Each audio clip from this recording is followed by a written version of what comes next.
Hello दोस्तों, नमस्कार। स्वागत है आप सभी का educational study point YouTube channel पे। तो देखिए दोस्तों, एसएससी एमटीएस एग्ज़ाम 2023 1 सितंबर से आपकी परीक्षा शुरू होने वाली है और इस परीक्षा के लिए लास्ट 2 दिन बचे हैं बस आपके पास। तो लास्ट 2 दिन स्पेशल टॉप 50 क्वेश्चंस मैं आपको इस वीडियो में कवर कराऊंगा। 100% पेपर में यही प्रश्न पूछा जाएगा। एग्ज़ाम से पहले रट लो इन प्रश्नों को। 2 दिन बचे हैं आपकी परीक्षा में। तो चलिए दोस्तों, आज की इस वीडियो को अपने शुरू करते हैं। वीडियो को पूरा एंड तक वॉच जरूर कीजिएगा। क्वेश्चन में पूछा जा रहा है, राज्यसभा में किस राज्य के प्रतिनिधियों की संख्या सर्वाधिक है? तो राज्यसभा में उत्तर प्रदेश राज्य के प्रतिनिधियों की संख्या सर्वाधिक है। तो उत्तर प्रदेश इस क्वेश्चन का राइट आंसर रहेगा। सेकंड क्वेश्चन में पूछा जा रहा है, धार्मिक स्वतंत्रता का अधिकार संविधान के किस अनुच्छेद में वर्णित है? धार्मिक स्वतंत्रता का अधिकार भारतीय संविधान के अनुच्छेद 25 से 30 में इसके बारे में वर्णित किया गया है। तो अनुच्छेद 25 से 30 इस क्वेश्चन का बिल्कुल राइट आंसर रहेगा। नेक्स्ट क्वेश्चन में पूछा जा रहा है, भारत में पहला समाचार पत्र किसने शुरू किया था? भारत में जो पहला समाचार पत्र है ये जेम्स हिक्की के द्वारा शुरू किया गया था। अगले क्वेश्चन में पूछा जा रहा है, किस नेता ने 1906 में कोलकाता कांग्रेस अधिवेशन की अध्यक्षता की थी? 1906 में कोलकाता कांग्रेस अधिवेशन की जो अध्यक्षता है वो दादा भाई नौरोजी के द्वारा की गई थी। अगले क्वेश्चन में पूछा जा रहा है, सती प्रथा का अंत करने तथा ठगी को समाप्त करने का श्रेय किसको दिया जाता है? सती प्रथा का अंत करने तथा ठगी को समाप्त करने का जो श्रेय है वो लॉर्ड विलियम बेंटिक को दिया जाता है। अगले क्वेश्चन में पूछा जा रहा है, संविधान के किस अनुच्छेद द्वारा सिखों द्वारा कृपाण धारण करना धार्मिक स्वतंत्रता का अंग माना गया है? सिखों द्वारा कृपाण धारण करना धार्मिक स्वतंत्रता का अंग माना गया है अनुच्छेद 25 के तहत। तो अनुच्छेद 25 इस क्वेश्चन का राइट आंसर रहेगा। अगले क्वेश्चन में पूछा जा रहा है, पानीपत के युद्ध में बाबर की जीत का मुख्य कारण क्या था? तो पानीपत के युद्ध में बाबर की जीत का मुख्य कारण था उसकी सैन्य कुशलता। ठीक है। अगले क्वेश्चन में पूछा जा रहा है, 1942 के आंदोलन में डॉक्टर राजेंद्र प्रसाद को किस जेल में कैद रखा गया था?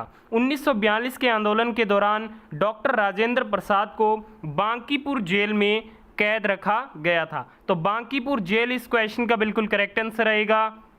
अगले क्वेश्चन में पूछा जा रहा है, हड़प नीति के अंतर्गत कौन से भारतीय राज्य कब्जे में किए गए थे? हड़प नीति के अंतर्गत 3 भारतीय राज्यों को कब्जे में किया गया था, झांसी, नागपुर व सातारा को। अगले क्वेश्चन में पूछा जा रहा है, ब्लीचिंग पाउडर किसे मिलाकर तैयार किया जाता है? ब्लीचिंग पाउडर को बुझे चूने पर से क्लोरीन मिलाकर तैयार किया जाता है। अगले क्वेश्चन में पूछा जा रहा है, बोध गया स्थित प्रसिद्ध महाबोधि मंदिर का निर्माण किस शासक ने करवाया था? बोध गया में स्थित प्रसिद्ध महाबोधि मंदिर का जो निर्माण है वो सम्राट अशोक के द्वारा करवाया गया था। अगले क्वेश्चन में पूछा जा रहा है, बाउल गायन कहाँ का एक लोक रूप है? बाउल गायन ये बंगाल राज्य का एक लोक कला का रूप है। नेक्स्ट क्वेश्चन में पूछा जा रहा है, हाल ही में किस देश से संबंधित खिलाड़ी करीम बेंजेमा ने इंटरनेशनल फुटबॉल से संन्यास लिया है? तो जो करीम बेंजेमा है ये फ्रांस देश के इंटरनेशनल फुटबॉल खिलाड़ी हैं। अगले क्वेश्चन में पूछा जा रहा है, हिंदू मुस्लिम एकता का प्रतीक सुलहल कुल उत्सव कहाँ आयोजित किया जाता है? तो ये जो उत्सव है ये आगरा में आयोजित किया जाता है। नेक्स्ट क्वेश्चन में पूछा जा रहा है, राष्ट्रीय नियोजन में रोलिंग प्लान की अवधारणा किसके द्वारा लागू की गई थी? राष्ट्रीय नियोजन में रोलिंग प्लान की जो अवधारणा है वो जनता सरकार के द्वारा लागू की गई थी। नेक्स्ट क्वेश्चन में पूछा जा रहा है कि किस पंचवर्षीय योजना के दौरान आपातकाल लगाया गया था तथा नए चुनाव हुए थे और जनता पार्टी चुनी गई थी? तो ये 5वीं पंचवर्षीय योजना के दौरान हुई थी। नेक्स्ट क्वेश्चन में पूछा जा रहा है, चार मीनार का निर्माण किसने करवाया था? चार मीनार का जो निर्माण है वो कुली कुतुब शाह के द्वारा करवाया गया था। नेक्स्ट क्वेश्चन में पूछा जा रहा है कि एनीमिया किस तत्व की कमी से पैदा होने वाला प्रमुख रोग है? एनीमिया जो रोग है वो लोहे के तत्व की कमी के कारण पैदा होने वाला एक रोग है। अगले क्वेश्चन में पूछा जा रहा है, बाल गंगाधर तिलक द्वारा शुरू की गई साप्ताहिक पत्रिका कौन सी थी? बाल गंगाधर तिलक के द्वारा शुरू की गई साप्ताहिक पत्रिका का नाम था केसरी। नेक्स्ट क्वेश्चन में पूछा जा रहा है, किसने मोहम्मद अली जिन्ना को हिंदू मुस्लिम एकता का दूत कहा था? तो ये कहा गया था सरोजनी नायडू के द्वारा। अगले क्वेश्चन में पूछा जा रहा है, अरावली एवं विंध्य श्रृंखलाओं के मध्य कौन सा पठार स्थित है? अरावली एवं विंध्य श्रृंखलाओं के मध्य मालवा का पठार स्थित है। तो मालवा का पठार इस क्वेश्चन का राइट आंसर रहेगा। अगले क्वेश्चन में पूछा जा रहा है, रॉकेट किस सिद्धांत पर कार्य करता है? रॉकेट न्यूटन के थर्ड लॉ, न्यूटन के तृतीय नियम के सिद्धांत पे कार्य करता है। अगले क्वेश्चन में पूछा जा रहा है, गोल किस प्रसिद्ध भारतीय हॉकी खिलाड़ी की आत्मकथा है? गोल प्रसिद्ध भारतीय हॉकी खिलाड़ी मेजर ध्यानचंद जी की आत्मकथा है। अगले क्वेश्चन में पूछा जा रहा है, भारत में राष्ट्रीय उपभोक्ता अधिकार दिवस कब मनाया जाता है? भारत में राष्ट्रीय उपभोक्ता अधिकार दिवस 24 दिसंबर को मनाया जाता है। अगले क्वेश्चन में पूछा जा रहा है, राष्ट्रीय पर्यावरण शोध संस्थान कहाँ पर स्थित है? राष्ट्रीय पर्यावरण शोध संस्थान नागपुर में स्थित है। ठीक है। अगले क्वेश्चन में पूछा जा रहा है, विशु पर्व भारत में अधिकतर किस राज्य में मनाया जाता है? विशु जो पर्व है ये अधिकतर केरला में सेलिब्रेट किया जाता है। तो केरल इस क्वेश्चन का बिल्कुल करेक्ट आंसर रहेगा। अगले क्वेश्चन में पूछा जा रहा है, पूर्वोत्तर भारत से निकलने वाली सबसे लंबी नदी सुरमा किस देश में बहती है? पूर्वोत्तर भारत से निकलने वाली सबसे लंबी नदी सुरमा ये बांग्लादेश में बहती है। ठीक है, तो बांग्लादेश इस क्वेश्चन का राइट आंसर रहेगा। अगले क्वेश्चन में पूछा जा रहा है, राष्ट्रीयकरण से पहले भारतीय स्टेट बैंक का नाम क्या था? राष्ट्रीयकरण से पहले भारतीय स्टेट बैंक का नाम था इंपीरियल बैंक ऑफ इंडिया। अगले क्वेश्चन में पूछा जा रहा है कि भारतीय संविधान में मौलिक कर्तव्य का विचार कहाँ से लिया गया है? भारतीय संविधान में मौलिक कर्तव्य का जो विचार है वो रूस देश के संविधान से ग्रहण किया गया है।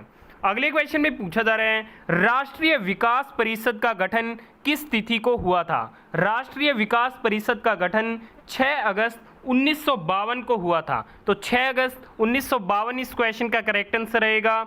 नेक्स्ट क्वेश्चन में पूछा जा रहा है, उपराज्यपाल की नियुक्ति किसके द्वारा कराई जाती है? उपराज्यपाल की जो नियुक्ति है वो भारत के राष्ट्रपति के द्वारा कराई जाती है। अगले क्वेश्चन में पूछा जा रहा है, a brief history of time नामक पुस्तक किस वैज्ञानिक ने लिखी है? A brief history of time ये जो पुस्तक लिखी गई है ये लिखी गई है स्टीफन हॉकिंग के द्वारा। अगले क्वेश्चन में पूछा जा रहा है, जनगणना 2011 के अंतिम आंकड़ों के अनुसार भारत का औसत जनसंख्या घनत्व प्रति वर्ग किलोमीटर कितना है? तो ये है 2011 की जनगणना के अनुसार 382 प्रति वर्ग किलोमीटर है। अगले क्वेश्चन में पूछा जा रहा है, जनसंख्या की दृष्टि से भारत का सबसे छोटा केंद्र शासित प्रदेश कौन सा है? जनसंख्या की दृष्टि से भारत का सबसे छोटा जो केंद्र शासित प्रदेश है वो है आपके लक्षद्वीप। अगले क्वेश्चन में पूछा जा रहा है, गारो खासी तथा जैंतिया जनजातियां किस राज्य में निवास करती है? गारो खासी तथा जैंतिया जो जनजातियां हैं ये मेघालय राज्य में निवास करती है। अगले क्वेश्चन में पूछा जा रहा है, कौन सा हिंदू पर्व थारू जनजाति द्वारा शोक पर्व के रूप में मनाया जाता है? थारू जनजाति के द्वारा शोक पर्व के रूप में दिवाली त्योहार को मनाया जाता है। अगले क्वेश्चन में पूछा जा रहा है, फतेहपुर सीकरी का निर्माण किसने कराया था? अकबर ने कराया था 1572 से 1585 के बीच में। अगले क्वेश्चन में पूछा जा रहा है, गुरुत्वाकर्षण की सार्वभौमिक नियम का प्रतिपादन किसने किया था? तो इसका प्रतिपादन न्यूटन के द्वारा किया गया था। नेक्स्ट क्वेश्चन में पूछा जा रहा है, प्रकाश संश्लेषण की दर सबसे अधिक किस में होती है? तो लाल रंग के प्रकाश में प्रकाश संश्लेषण की जो दर है वो सर्वाधिक होती है। अगले क्वेश्चन में पूछा जा रहा है, राधा मोहन कप का संबंध किस खेल से है? राधा मोहन कप का संबंध पोलो के खेल से है। अगला क्वेश्चन है, WTO का पूर्ण रूप क्या है? WTO की फुल फॉर्म होती है वर्ल्ड ट्रेड ऑर्गेनाइजेशन। अगले क्वेश्चन में पूछा जा रहा है रोमांसिंग विद लाइफ पुस्तक के लेखक कौन है? देवानंद इस पुस्तक के लेखक हैं। नेक्स्ट क्वेश्चन में पूछा जा रहा है हल्दी घाटी का युद्ध कब हुआ था? हल्दी घाटी का युद्ध 1576 को हुआ था मेवाड़ के महाराणा प्रताप और मुगल सम्राट अकबर की सेना के मध्य में। नेक्स्ट क्वेश्चन में पूछा जा रहा है किस भारतीय राज्य की समुद्र तटीय सीमा सबसे छोटी है? तो सबसे छोटी जो समुद्र तटीय सीमा है ये गोवा राज्य की है, जिसकी कुल लंबाई 101 किलोमीटर है। अगले क्वेश्चन में पूछा जा रहा है भगवान पद्म संभव को समर्पित हेमिस त्यौहार कहाँ मनाया जाता है? भगवान पद्म संभव को समर्पित जो हेमिस त्यौहार है ये लद्दाख में मनाया जाता है। अगले क्वेश्चन में पूछा जा रहा है शिव थापा किस खेल से संबंधित है? तो ये मुक्केबाजी के खेल से संबंधित है। नेक्स्ट है GIS में जी का अर्थ क्या है? तो जी का अर्थ है जियोग्राफिक, आई का अर्थ है इंफॉर्मेशन और एस का अर्थ रहेगा सिस्टम। नेक्स्ट क्वेश्चन में पूछा जा रहा है हाल ही में किस फुटबॉल टीम ने फीफा वर्ल्ड कप 2022 का खिताब जीता है? फीफा वर्ल्ड कप 2022 का जो खिताब है वो अर्जेंटीना की टीम के द्वारा जीता गया है। अगले क्वेश्चन में पूछा जा रहा है कानून के समान संरक्षण वाक्य कहाँ से लिया गया है? तो ये जो वाक्य है वो अमेरिका देश से ग्रहण किया गया है। अगले क्वेश्चन में पूछा जा रहा है फरवरी 1928 में आयोजित सर्वदलीय सम्मेलन के अध्यक्ष कौन थे? तो MA अंसारी इसके अध्यक्ष थे। नेक्स्ट क्वेश्चन है किस वायसराय के शासनकाल में पहला फैक्ट्री अधिनियम पारित किया गया था? तो पहला फैक्ट्री अधिनियम लॉर्ड रिपन के शासनकाल के दौरान पारित किया गया था। तो आज की इस वीडियो में हमने टॉप 50+ क्वेश्चन कवर कर लिए। वीडियो को यहाँ तक देखा धन्यवाद। पसंद आई है तो प्लीज़ वीडियो को लाइक, शेयर और चैनल को सब्सक्राइब जरूर कीजिएगा।